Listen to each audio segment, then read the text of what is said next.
Olá, meus amigos. Antes de entrar na história do vídeo de hoje, eu queria só fazer uma observação. Sabe o que eu acho hilário? Hilário. É o fato de tantas pessoas da igreja se incomodarem com pessoas como eu, sabe? E falarem aquela mesma frase feita. Eu não digo que é frase feita, não, mas aquele pensamento comum. Ai, saiu da igreja, tá, sai, vai, não tem problema, mas para que ficar falando? Para que ficar falando mal da igreja, né? Sabe o que eu acho hilário em relação a isso? É que essas mesmas pessoas que se incomodam quando ex-mormons como eu falam e de novo e de novo e de novo e contam histórias de outros ex-mormons e trazem à tona verdades, fatos reais em relação à história da igreja, tanto original quanto atual. É que essas mesmas pessoas, muito provavelmente elas fazem visita para pessoas inativas, né? Elas pegam no pé daqueles que saem da igreja, chamam aquelas pessoas que se afastaram ao arrependimento. Essas mesmas pessoas não perdem uma oportunidade de falar para alguém: ah, mas essas coisas estão acontecendo na tua vida porque você se afastou da igreja, você quebrou os convênios que fez no templo. Amigo, amiga que está me escutando, que é membro da Igreja de Jesus Cristo dos Santos dos Últimos Dias, um membro ativo, antes de você criticar pessoas como eu, que vêm aqui e não param de falar da igreja depois que saíram, eu só vou parar o dia que a tua igreja deixar em paz as pessoas que decidem sair. Porque vocês não deixam a gente em paz, a menos que a gente resigne, que foi meu caso, porque juridicamente a gente tira da igreja o direito de praticar assédio moral contra aqueles que saíram da igreja e não querem mais saber daquilo lá. Por quaisquer que sejam os motivos, que não interessa a ninguém. O dia que vocês pararem de fazer visita e convidar para conferência, convida para atividade, convida para sacramental e não sei o que lá, e chama o arrependimento e fala que a pessoa tem que voltar para a igreja, enquanto vocês não pararem de fazer isso, eu não vou calar a boca. A tua igreja tem feito isso desde a fundação dela, mais de 100 anos, sei lá quantos anos. E eu só tenho meu canal aqui há 6 anos, faz só 6 anos que eu tô fazendo o que a igreja faz com os ex-membros dela. Com uma diferença, o meu trabalho aqui é cheio de integridade, é cheio de verdades, que eu não tenho medo nenhum de divulgar. Enquanto que a tua igreja persegue as pessoas, clamando coisas que os líderes gerais dela sabem muito bem que são mentiras, inventadas. E eles sabem que estão tirando proveito de pessoas de boa fé, como você, que fica defendendo a igreja. Então tá, eu precisava tirar isso, sabe? Botar pra fora. Então tá. Pimenta no olho do outro é doce, né? Mas no da gente dói, é ou não é? Você pode perseguir as pessoas que saem da igreja, mas quem sai da igreja e quer falar dela depois que saiu, ai, que coisa feia, não pode, né, irmã? Precisa se arrepender, ai, que Nico deve ter feito alguma coisa, né? Se aborreceu. Agora não para de falar da igreja. Ai, cara, é engraçado, é cômico. Mas então tá. Agora deixa eu, né, me concentrar aqui. O nosso querido da história de hoje fala o seguinte: olá, Vânia.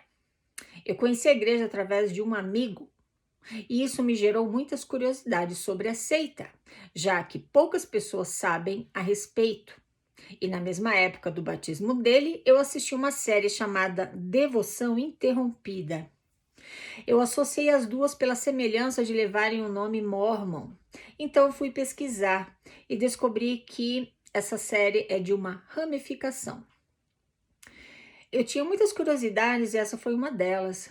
Levou um tempo até que eu me aproximasse de uma capela e entrasse para ver de perto a liturgia deles. Olha só, quando lá cheguei num ambiente emocional, onde as pessoas estão chorosas por estarem na religião de Deus, Isso me contagiou, pois nesse dia uma irmã contava sobre os sofrimentos de Joseph e chorava. Meu lado humano foi tocado de uma forma forte. Me retirei da sacramental e fui para o banheiro chorar. Eu estava emocionado e não entendia o motivo de estar assim. Temia que estivesse sentindo o espírito, como eles falam, e de repente meu amigo entra pela porta do banheiro e me disse exatamente o que eu temia. A partir daquele dia eu comecei a ir todos os domingos. Pessoas me mostravam os dogmas da fé Sud na intenção de que eu parasse de ir, amigos de fora, tá? Fora da igreja. Mas eu estava com muita vontade de continuar indo à sacramental e ignorei todos os meus amigos que queriam me ajudar. No meu primeiro dia de visita, as sisters chamaram os elders para conversarem comigo. Me levaram para uma sala e lá o missionário que estava me entrevistando para me batizar, sem nem que eu soubesse da intenção disso antes. Nessa entrevista, ele tentou fixar que eu estava na Igreja de Jesus, a igreja verdadeira. Eu de início não quis me batizar. E uma das sisters começou a dizer que eu precisava me batizar logo, pois Jesus está voltando. E eu precisava me salvar por meio do batismo. Então tá. Elas ministraram aulas para mim toda semana, até que um dia, junto do meu amigo, me mostraram um filme de Joseph e no final do filme fizeram um apelo. Eu neguei e uma sister me disse: "Vamos, homem, tenha fé." Enfim, me batizei e fui crescendo, recebi o sacerdócio arônico, o de Melquisedeque e fazia de tudo lá, menos os convênios no templo. Ele não entrou no templo, né? Até que eu estava totalmente preso emocionalmente na seita e não me imaginava fora. Minha família sofria. Isso para eles era o que menos importava, desde que eu estivesse sendo membro ativo, que se dane minha família. Mas o dia da virada chegou e numa conversa com o bispo, vi que toda a doutrina que meus amigos me diziam antes era realidade para eles e até outras coisas piores. Então resolvi me retirar, coisa que dentro das paredes deles era impossível, pois eles sabem mexer com o psicológico e lado emocional de alguém. Até que me chamaram para uma reunião com o presidente da STAC, onde ele começou pedindo que eu fizesse a primeira oração e logo após veio o questionamento do motivo de eu querer tanto minha resignação. Ele ficou vermelho, nervoso e terminou a reunião dizendo que não esperava aquilo de mim. Para terminar, eu não consegui tirar meu nome. Meu emocional estava apegado a eles, mas depois de um ano consegui tirar pelo site Quit Mormon. E já faz mais de 4 anos que estou livre. A minha intenção com esse relato é: não pague para ver. Numa dessas, uma mentira vai se tornar verdade na sua vida e você talvez viva uma mentira para sempre. Abraço, Vânia. Querido, muito obrigada, viu, por ter mandado aqui o teu depoimento pra gente, tão direto, e que tocou num ponto sobre o qual a gente não conversa muito, que é o seguinte. Eu já perdi as contas de quantos queridos já falaram para mim, tanto através de mensagem, ou pessoalmente, ou em comentários aqui nos vídeos, o seguinte: como é que eu fui? Eu me senti tão burra por ter acreditado em tudo aquilo. Como foi que eu acreditei naquelas coisas? Eu me senti assim também no começo. Tipo assim, como que eu pude acreditar em tudo aquilo? Bom, nós já conversamos aqui outras vezes que a religião, ela não tem nada a ver com inteligência. Você pode acreditar em coisas absurdas. Se você considerar a razão, você pode acreditar em coisas absurdas que são religiosas, que são místicas, tá? Não tem nada a ver com QI, não tem nada a ver com inteligência, não tem nada a ver com isso. Até porque uma das primeiras coisas que você precisa fazer quando você entra de cabeça numa seita de controle mental é abrir mão do teu direito de pensar por si mesmo. E isso não é burrice. Isso vem com o pacote. Claro que ninguém te fala isso da maneira como eu tô te falando, tão direta e tão clara. É claro que você não vai se dar conta disso, mas isso é o que você toma sobre você mesmo. Se você quiser se sentir parte daquele grupo, automaticamente, claro que isso não é regra, né, para todo mundo, existem exceções, mas a grande maioria das pessoas, como eu fui um dia, você não se sente à vontade de criticar um líder, de recusar um chamado, recusar uma designação, porque tudo está vindo de Deus, como é que você vai recusar, né? Você não questiona, não critica, você não demonstra, você não contraria, né? Tá? Então ele toca nesse aspecto aqui, e ele toca no outro aspecto que também talvez você não se dê conta, ou talvez sim. É o fato de que quando os missionários te dão as palestras, claro que eles vão te conquistar com amizade e tudo, muitos deles de forma sincera, porém, isso é colocado na cabeça do missionário já no CTM, a maneira como ele tem que abordar os pesquisadores, porque a igreja precisa que os pesquisadores gostem dos missionários, é óbvio, né? Então você aprende a ser simpático, querido, lá, lá, lá. Tudo bem, como missionário. Então você se envolve com eles, você cria uma amizade, é tudo treinado pela igreja, tá? Eu sei porque eu passei por isso, eu fui treinada. Ai, meu Deus, quando eu fui missionária. Então, assim, os missionários eles vão te manipular para você aceitar o batismo. São muito poucos os missionários que respeitam legitimamente, genuinamente a vontade e a liberdade de escolha daquele pesquisador. E também, infelizmente, eu posso falar isso por experiência própria, porque eu também manipulava meus pesquisadores para aceitarem o batismo. Por quê? Lembra que nós já conversamos a respeito do ego? Que a igreja mórmon, como muitas outras, ela não se preocupa em melhorar a tua autoestima de uma forma sólida. Ela só massageia o teu ego. Os missionários, coitados, não são exceção. Estão fora de casa, em cidades com culturas diferentes, lugares que eles não, né, que não conhecem ninguém, só mesmo as pessoas da igreja, que eles passam a conhecer quando chegam naquela área. Mas enfim, é muito importante que eles tenham o ego deles massageado todo o tempo. E adivinha qual é a melhor coisa? A melhor coisa para o ego de um missionário de tempo integral, da Igreja de Jesus Cristo dos Santos dos Últimos Dias? Números. Ah, é. Números de batismo, números de palestras, número de reativação, número de batismo de homens de famílias completas. Ah, é. Quando a gente recebia o jornalzinho da Missão Rio de Janeiro, na minha época, e aí tinha lá, teve uma época que saía os nomes das duplas com os números de palestras, números de batismos. Quando eu via o meu nome e da minha companheira com o número alto de batismo de palestras, meu Deus do céu, eu ganhava o dia, a semana, o mês, eu me sentia a rainha da cocada preta. Mas para conseguir isso, você tem que manipular os pesquisadores.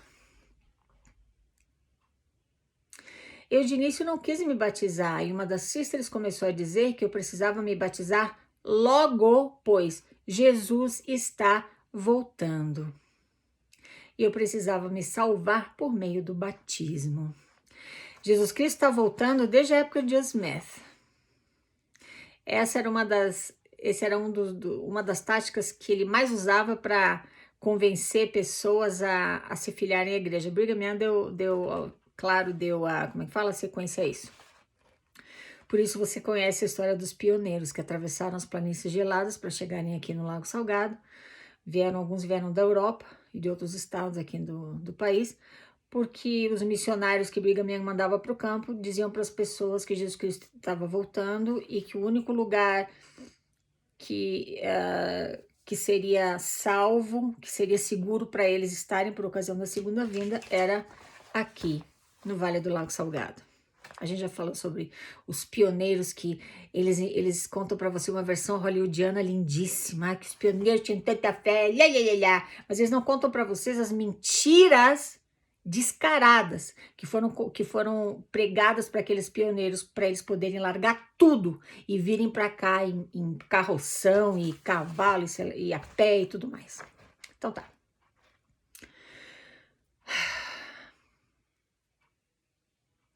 Eles ministraram aulas para mim toda semana, até que um dia mostraram um filme de Joseph e no final me fizeram um apelo. Eu neguei. Uma sister me disse: vamos, homem, tenha fé. Parece até que eu tô vendo essa sister falar. Bora, tenha fé. Você já recebeu um testemunho de que Joe Smith é um profeta de Deus. Quando você visitou a igreja e alguém estava contando a história de Joseph, você começou a chorar. Você tinha vergonha de chorar na frente das pessoas, não estava acostumado com isso, né? Ele foi ao banheiro chorar e o amigo dele chegou para ele e falou: ah, isso aqui é o Espírito Santo testificando para você que Joe Smith foi um profeta de Deus.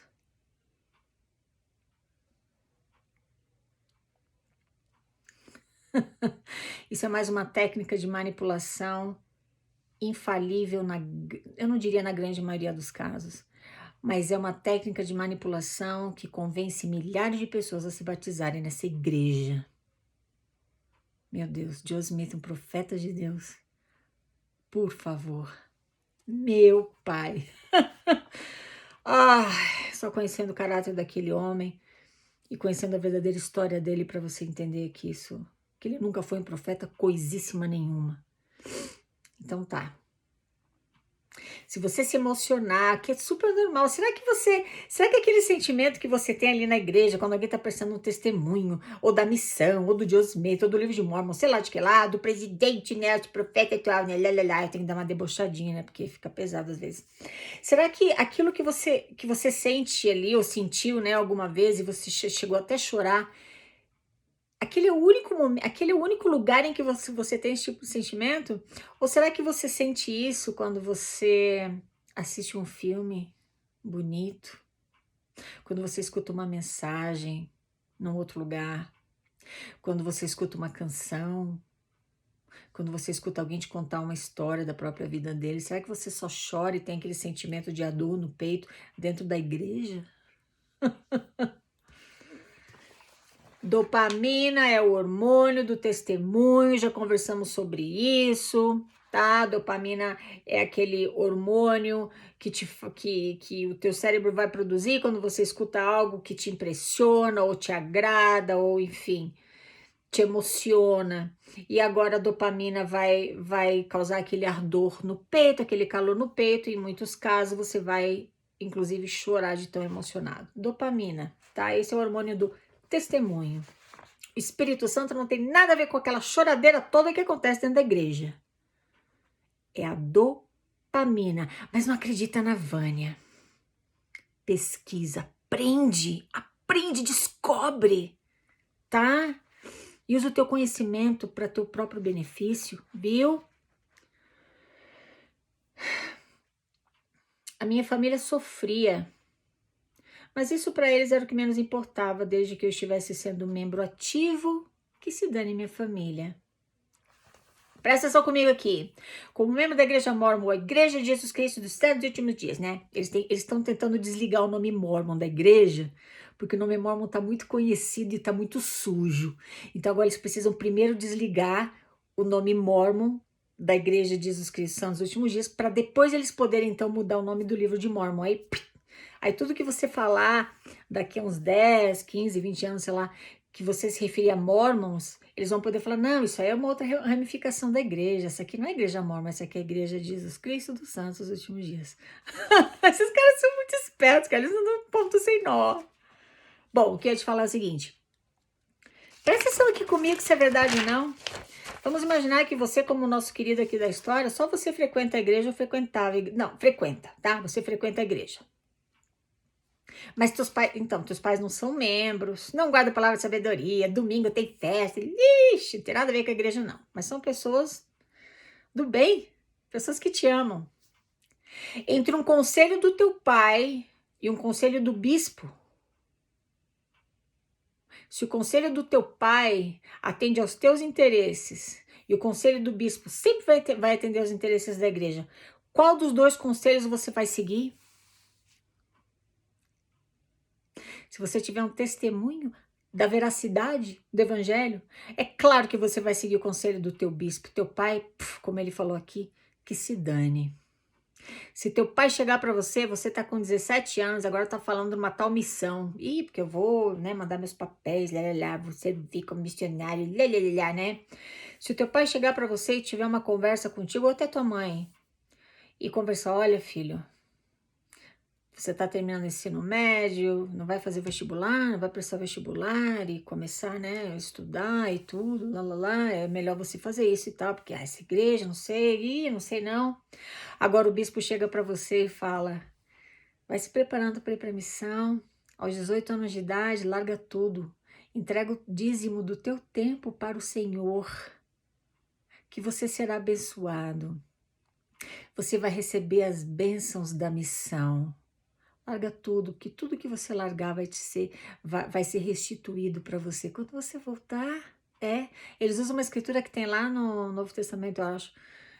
Aquele que larga pai, mãe, não sei o que lá, não sei o que lá, vai receber 100 vezes tanto, alguma coisa assim.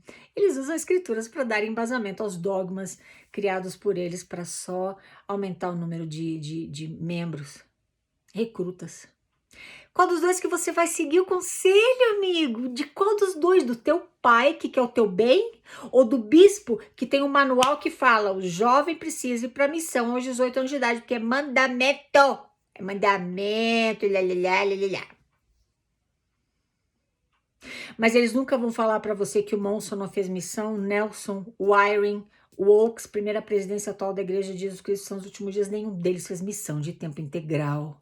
Eles não vão te falar isso, porque não é mandamento. Mas eles não querem que você saiba, eles querem que você acredite que é mandamento.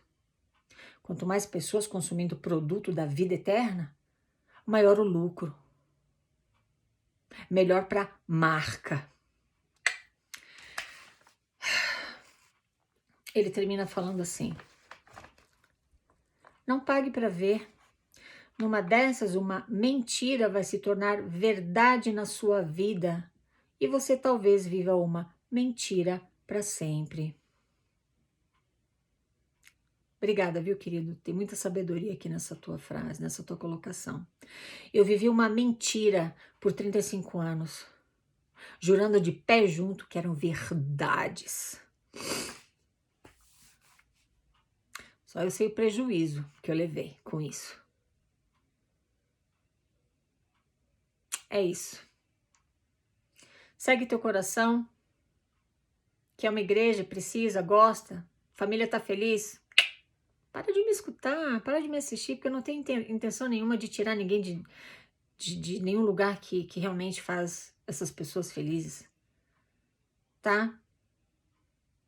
Agora, para você que tá já com uma pulguinha atrás da orelha, porque o teu escritor tá falando, ih, vou prestar atenção, isso aqui tá esquisito. Então me escuta, que a gente tem muito que aprender juntos aqui.